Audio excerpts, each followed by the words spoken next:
Good afternoon, ladies and gentlemen, and thank you so much for joining us in this edition of the Bilingue News on Canal International. Bonjour, Julio. Bonjour, Régina. Bonjour, chers téléspectateurs, et merci de regarder le 13h. Nous sommes le 24 mars 2022. Voici les titres de votre journal.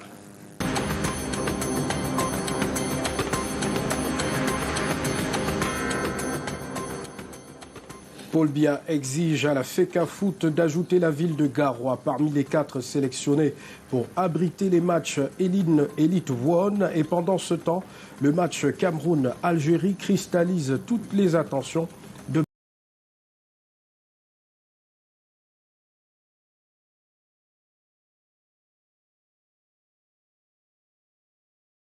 Almost 2,000 cases, the cholera epidemic is causing panic as hospitals are full to capacity. Et le Rassemblement démocratique du peuple camerounais a 37 ans ce 24 mars, jour de sa naissance à Bamenda en 1985. L'ambiance de la célébration est au rendez-vous après le break imposé ces 2 dernières années par la crise sanitaire. And members of the Transport Trade Union have continued to dialogue with government to seek solutions to their grievances and possibly call off their earlier announced strike action. Even though the Transport Trade Unions were deprived by security from holding their press conference, they however honored the call of the Minister of Transport for dialogue. Alerte choléra, 41 décès de suite de choléra à Limbé. La situation est préoccupante. Plusieurs cas de contamination sont également enregistrés.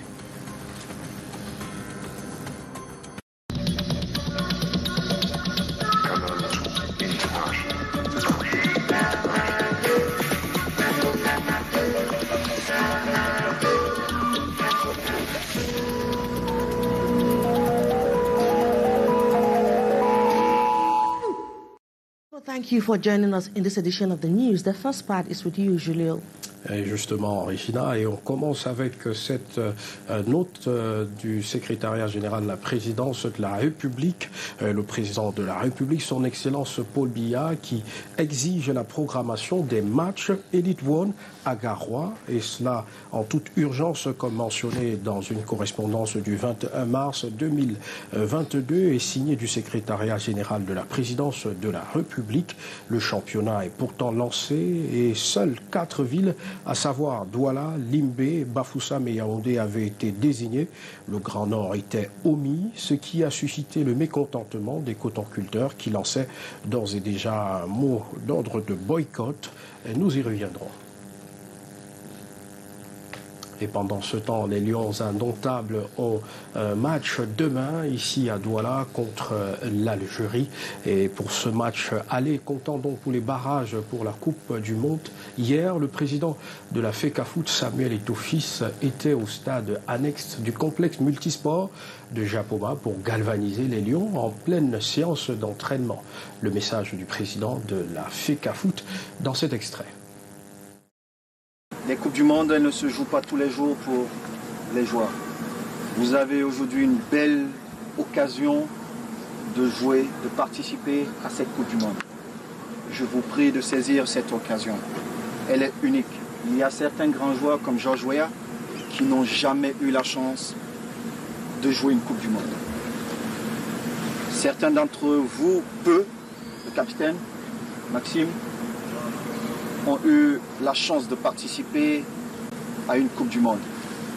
C'est une compétition totalement différente et qui vaut vraiment la peine qu'on donne tout, les gars. Qu'on donne tout. Donnez tout ce que vous avez.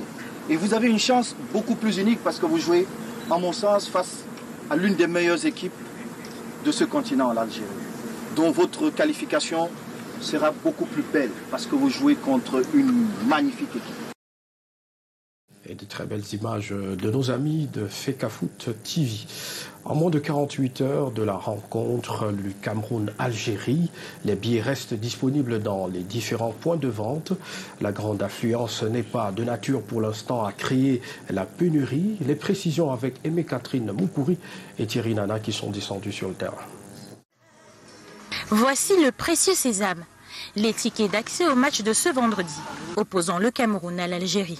Dans ce magasin du quartier Aqua, un des 9 points de vente que compte la ville de Douala, Chaque heure, des dizaines de supporters se succèdent. L'objectif, soutenir massivement les Lions indomptables. Ici à Douala, nous sommes un public qui pousse l'équipe à arriver à la victoire finale. Donc nous sommes déjà prêts, on a déjà payé les billets, on attend que le jour du match. Nous, on a préféré aller supporter nos Lions dans les propriétés de nos yeux face au stade nous-mêmes. Les billets sont en vente depuis ce lundi. Heureusement, ici, l'affluence est souvent bien gérée. Depuis lundi matin, nous avons reçu les billets autour de 12h-13h. Et très curieusement, il y a pas mal de monde qui sont arrivés déjà ce lundi en question. Et la tendance, il y a quand même affluence. Même ce matin, à l'ouverture du magasin, on avait pas mal de monde qui attendait. Ce que confirment les acheteurs.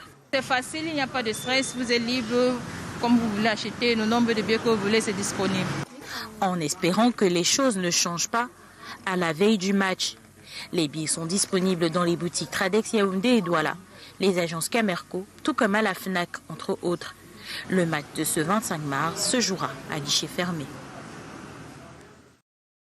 Et en prélude à cette rencontre comptant pour le dernier tour éliminatoire de la Coupe du Monde Qatar, une réunion s'est tenue dans les services du gouverneur de la région du Littoral, présidée par le ministre des Sports et de l'Éducation physique. Le compte rendu de Titi Freeman et Thierry Nana.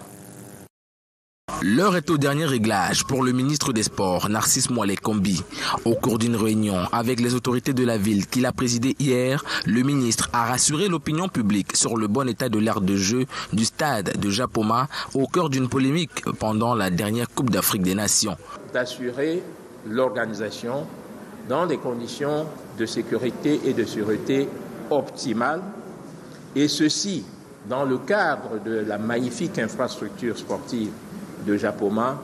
Le ministre a également évoqué tous les autres aspects liés à la bonne tenue de ce match dans la ville de Douala, notamment le transport des supporters, la vente des billets et la disponibilité des différents axes routiers pour les déplacements. Il s'agissait d'examiner les voies et moyens de faciliter l'accès au stade, mais surtout la mobilité et la mobilisation des supporters qui doivent, dans un élan de civisme et de patriotisme, venir apporter leur soutien indéfectible et utile à notre sélection nationale. Enfin, Narcisse Moalé-Kombi est revenu sur l'importance de cette rencontre pour les Lions, d'où la mobilisation responsable des fans et supporters avant, pendant et après le match. The next part with you, Regina, and we talk about cholera. Effectively, Julio, 43 persons have died in Limbe, Fako division of the Southwest region as a result of the cholera outbreak, with almost 2,000 registered cases. The cholera epidemic is creating some panic as hospitals are now full to capacity. Wards, verandas, and makeshift tents are now acting as wards to accommodate the growing number of infections. Our reporter Ines Unduambala has been following the situation in the Southwest region and put together this report. Corridors, verandas, makeshift tents mounted in health facilities in the Southwest region are invaded with cholera patients. Here we are at the Bota District Hospital in Limbe. Since the outbreak of the cholera epidemic, this hospital is receiving hundreds of cholera cases on a daily basis. The current situation is causing an atmosphere of panic across the region as the situation is added to the fragile health system of the region, posing as a real emergency. The Southwest region has recorded so far more than 1,617 cases of cholera with 41 cases of death. This as a result of poor hygienic condition, lack of potable water, and the absence of latrine, as it is the case in the Dockyard neighborhood, which is the epicenter of the cholera epidemic in Limbe. Everybody can't hide shit. For this place where they can't hide shit for night, for daytime, if there is shit for here for night, shit we want to go on our town shit. Now here they do shit.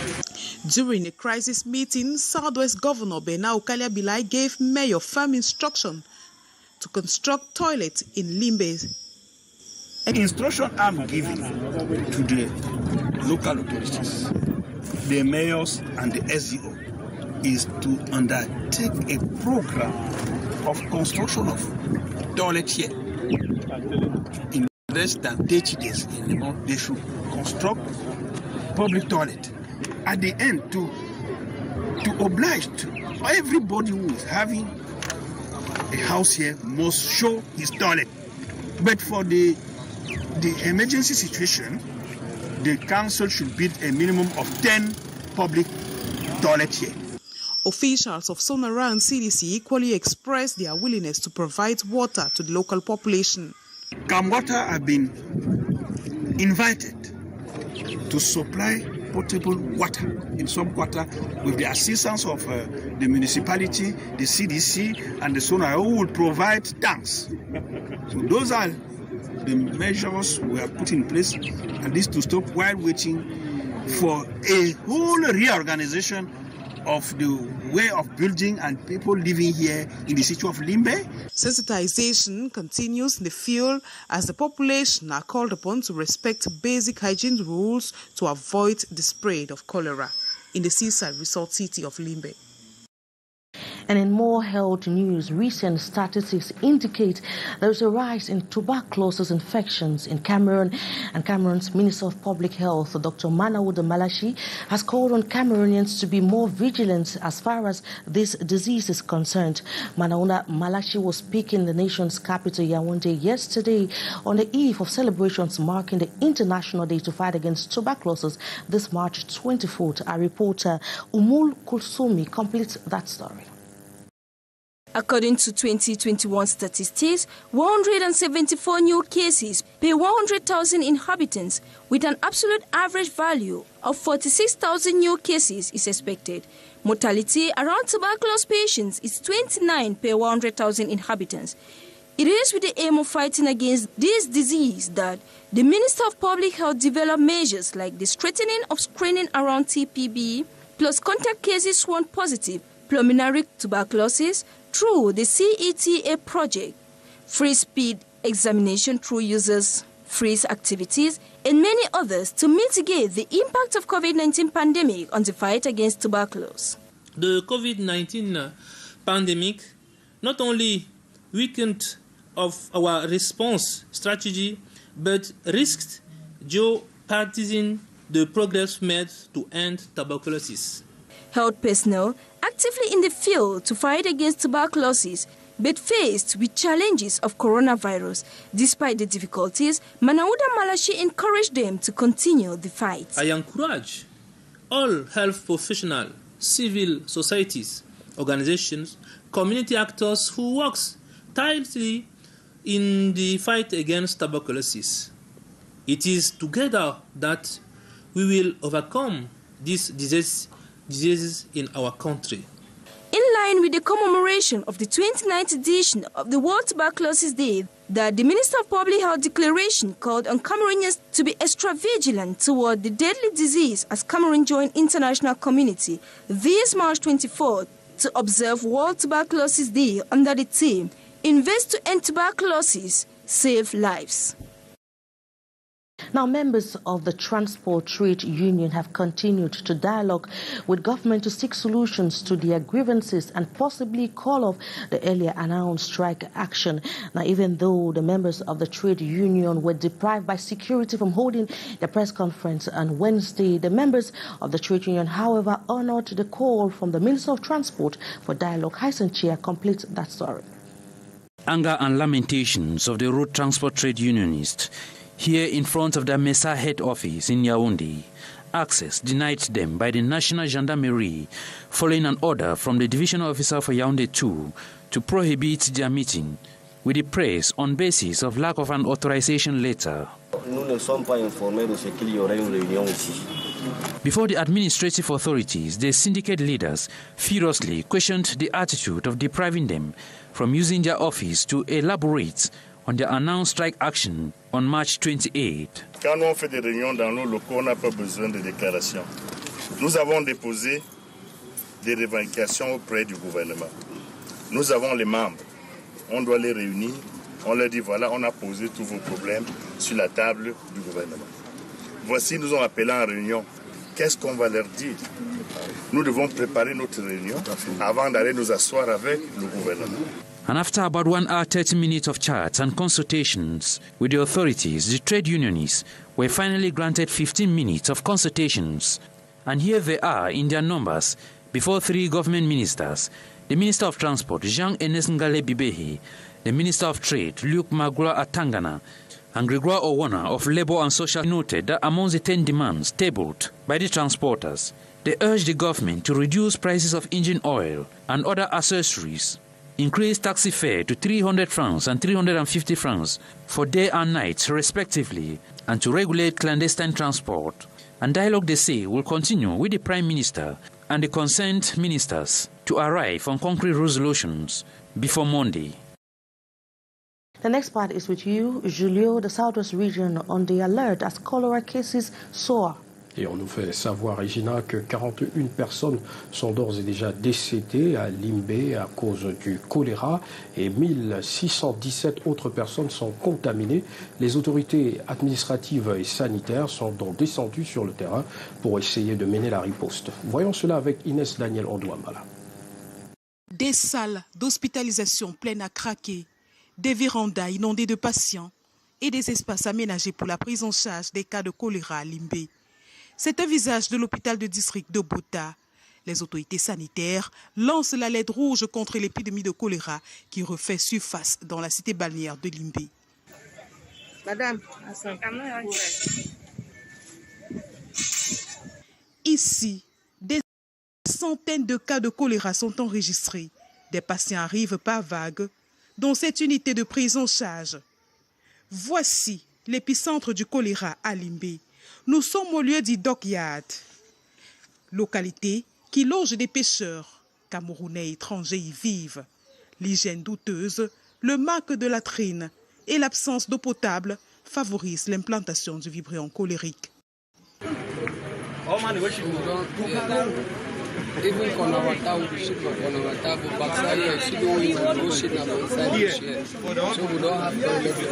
Une situation alarmante qui mobilise les autorités administratives. Le gouverneur de la région du Sud-Ouest, Bernard Okaliabila, vient de tenir une réunion de crise à Limbé. Les mairies doivent contraindre les chefs de maison, les chefs de famille à avoir des toilettes, à construire des toilettes.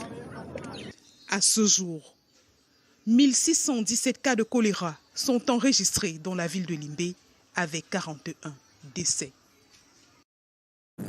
Et je vous l'annonçais en politique, nous sommes le 24 mars et c'est le jour du 37e anniversaire du Rassemblement démocratique du peuple camerounais, le RDPC. La formation politique née à Bamenda le 24 mars 1985 sur les cendres de l'UNC et sous le signe de l'unité, progrès, démocratie, gouverne avec continuité sous la baguette de son président national, Paul Biya. Après 2 années de trêve, le parti du flambeau célèbre à nouveau par des meetings populaires sur tout l'étendue du territoire national. Et au moment où l'on parle de la retombée de la fièvre du Covid-19 et l'an 37 du RDPC arrive après le renouvellement des organes de base du parti qui met ainsi en scène de nouveaux dirigeants locaux. Et ceux-ci, des centaines de milliers d'autres militants scrutent toujours la tenue d'un congrès attendu depuis 2017. Et des juristes camerounais et africains sont à Yaoundé depuis hier à l'occasion d'un colloque organisé par la conférence des barreaux de l'espace OADA et JUS Africa. Et jusqu'à demain, vendredi, ils vont analyser les 20 années d'existence de la jurisprudence dans l'espace OADA. Le compte rendu de Daniel Anissé-Boudier et Raoul Roufo. 17 barreaux réunis à Yaoundé pour questionner les décisions rendues par la Cour commune de justice de l'espace OADA 20 ans après sa création. Ils ont voulu honorer la Cour en mettant en débat sa jurisprudence. La Cour a besoin d'écouter les avocats parce que les avocats ont un autre regard sur l'activité que nous menons. Il y va de l'intérêt et de l'avantage de tous nos pays de savoir que le commerce, que le droit commercial, que les commerçants, que toutes ces personnes ont une garantie d'une bonne justice, au niveau de la cassation, au niveau donc de la justice commune que nous avons instituée. Donc il est temps d'interroger ces 20 dernières années, qu'est-ce que la Cour a pu faire, comment a-t-elle pu appliquer ce droit uniforme, quelles sont les leçons que nous pouvons tirer de cette application. Le colloque de la conférence des barreaux est surtout un exercice de formation continue des avocats sur la question de l'harmonisation du droit des affaires en Afrique. Tous les barreaux de l'espace OADA sont membres de notre conférence et la conférence des barreaux œuvre à côté des barreaux précisément à la formation des avocats. L'exercice qui va nous mobiliser pendant 3 jours est d'abord un exercice de formation puisqu'il s'agit de faire l'exégèse de la jurisprudence de la Cour. Et à ce titre, c'est au profit des avocats que ce colloque est organisé. Les assises placées sous la présidence du ministre délégué auprès du ministre de la Justice, garde des Sceaux, réunissent aussi d'autres acteurs comme l'École nationale d'administration et des magistratures ou encore le groupement interpatronal du Cameroun. D'importantes résolutions sont attendues au sortir du colloque qui s'achève ce vendredi. On a beaucoup plus parlé du prix de la baguette de pain qui a augmenté, mais à côté, Regina, le Cuba bread aussi est enflammé. Definitely, we'll now take you to the southwest region of Cameroon, where lovers of the famous Kumba bread have expressed bitterness following the increase in the price of the bread. Previously sold at 300 francs CFA, the Kumba bread is now sold at 350 francs as a result of the increase in the price of flour in the market. Our reporter Ines Onduambala has been talking to some consumers in the southwest region and put together this report. Consumers of the locally made Kumba breads in the southwest region have expressed their bitterness following the increase of the price of Kumba breads in the local markets. Since March 16, 2022, a bag of flour has witnessed an increase. A 50 kilograms bag of flour, often sold at 90,000, is being sold at 24,000 francs CFA.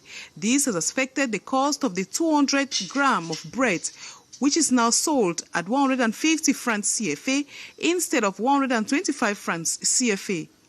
One bag of flour now they are selling one bag of flour of 25,000 francs. Why men before they were selling a bag of flour of 20,500, 21,000 francs. But now they have added up to 4,000 francs. It's too high that we cannot say the main price that we're still selling. Everything now is too slow for us. We cannot say the flour is so expensive. So even we now, things are not really giving. You are trying to even keep one bread now at the cost of 350, but people are still refusing to buy it like that. So we don't know how we are going to do it. I don't know. Kumba bread is today sold at 350 francs CFA instead of 300 francs 2 weeks ago. Consumers and bread vendors in the southwest region are disgruntled. The buyers are so complaining every day. So we don't know. Let the government see what we can do in this problem. Because without this thing, we can't make it. We are trying to sell this thing to try to forfeit our other problems, to send children to school. But without that, I don't know what can we do now. Bread vendors say consumers of Kumba breads in the southwest region are scared because of the high cost of these basic commodities. Consumers no longer go for it. Bread vendors now recount their ordeal. We are trying to even keep one bread now at the cost of 350, but people are still refusing to buy it like that. So we don't know how we are going to do it. I don't know. And 20, or rather 13,000 jobs were lost in Cameroon in 2020 as a result of the COVID-19 pandemic. And this affected the country's fiscal revenue. Now, a report from Cameroon's employers cartel, GCAM, has equally indicated that Cameroon lost 3.1 billion francs CFA in sales, representing 26% drop in turnover. Now, there are fears with the Russia-Ukraine war, the situation might worsen. Gladys Ambutibang reports. 13,834 permanent jobs lost in 2020 in Cameroon. This represents about 3.5% of the local workforce in the country. Celestin Tawamber, president of the Cameroon Employers Cartel, GICAM, says it was as a result of the COVID-19 pandemic that badly affected companies, which also led to the temporary layoff of 53,346 employees. According to economists, these impacts in the labor market had an adverse effect on the country's fiscal revenue. When the company lost their turnover for the year, and when the company is not able to pay the salary of our employee, it's normal that there is an impact in the fiscal aspect of the budget. The statistics were presented at a meeting in Yaoundé that brought together business persons and the administration to discuss the current inflationary pressures blamed on the Russian-Ukrainian war, which is disrupting global supply chains. It is feared it might affect businesses, jobs, and livelihoods. But you know that the private sector depends on private capital. If you bring measures that, because of the situation of the health situation of Cameroonians or people in the country, the government has to intervene in the private sector in order to sustain it, so that after the COVID period there will be continuity. The government can also subvent the sectors immediately, cash out, so that these people can sustain the effects of the war. As consumers are still in a dilemma over recent price increase of certain products, GICAM is reportedly pleading with authorities to increase the price of beverages by 8%, that is, by 50 francs CFA. It insists the prices of raw material for the production of beverages have spiked as a result of the Russian-Ukrainian conflict. And the project to renew the Douala-Yaoundé-Bélabo-Ngaoundéré Railway has been confirmed by all parties concerned. Now, this was the focus of an extraordinary session between the Joint Interministerial Committee for Railway Transport in Cameroon. The meeting was chaired by Transport Minister Jean-Ernest Massenangale BBA. As you tell us in the following report, Beatrice Ngamo. The discussions centered on the effective kickoff of future projects, that is the second 5-year railway investment program in Cameroon. Attention here is especially on the Douala, Yaoundé, and Bélabo-Ngaoundéré railway lines. And the finances are already available from the World Bank, the European Investment Bank, and the European Union, respectively. 232 million euro for the renewal of the railway track between Douala and Yaoundé, and the renewal of the railway track between Bélabo and Ngaoundéré for 106 million euro, 17.1 million euro. Few months we will have our line renewed and the train will go fastly. It entails the replacement of rails from 56 to 54 kilogram, the replacement of wood crossings with concretes, placement of ballast on railway tracks, and signaling works also. Same project and program involving the government, the company, and development partners. What we are expected about these works we expect to have a very new railways coming from Douala to Ngaoundéré, absolutely due. The fundamental point to also note is that works will be going on side by side the normal functioning of trains along the lines from Douala to Ngaoundéré. The resolutions of the extraordinary session of the Joint Interministerial Committee for Rail Transport Infrastructures and that of Passengers Transport, chaired by Transport Minister Jean-Ernest Massenangale BBA, Wednesday in Yaoundé. And we conclude this newscast with you, Julio. It's 2 years already since Cameroon music legend Manu Dibango died. Justement, 24 mars 2020, le monde entier perdait Manu Dibango, virtuose du saxophone, décédé à l'âge de 86 ans emporté par le Covid-19. Il était entré dans la légende grâce à son album et son titre Soul Makossa, une carrière riche, débutée très tôt et finie aussi avec donc des œuvres qui traversent le temps et l'espace. Afrovision est l'un de ses albums enregistrés en 1976. Et c'est tout pour ce journal. Merci de nous avoir suivis. Restez en compagnie des programmes de Canal 2 International qui se suivent. À demain, Regina. Tomorrow, Julio, but don't go away. More news comes up at 3:30. And at 6:15, Maureen D will be with you for the news in the English language. And at 7:50, Disnever Senkang, Alensius Lenkanga, will be with you for the primetime news in the French language. But from us here in the studio is goodbye and God bless.